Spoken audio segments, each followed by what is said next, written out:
Hai, Assalamualaikum semua adik kakak, abang kakak. Okay, hari ni Nadia mari nak tunjuk dengan banglo desain moden untuk dijual di Cetok Pasir Mah. Rumah ni ada sebutin ni jarang laginya.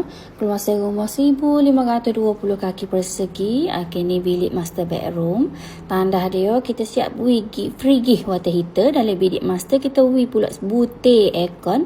Siap pasal lapar kipas comel kata adik kakak, luas tanah 5,102 kaki persegi. Rumah ni ada 4 bilik tidur, 3 bilik air. Lokasi dia comel dok 100 meter je ke jalan raya utama Pasir Mah, dekat dengan sekolah Cetok, dekat dengan sekolah menengah Cetok, dengan klinik kesihatan, dengan masjid Sekebor kata. Ni bilik 3 dengan 4 di kawasan Tandah Lagu ni.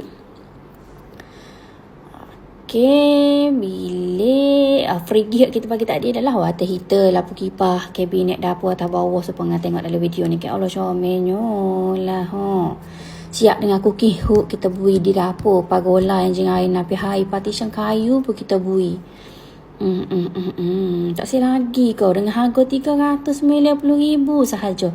Kalau abang kakak nak tahu gak, market value dia 430,000, boleh jimat 40,000 beli rumah ni. Okey, pertanyaan lanjut boleh PM saya.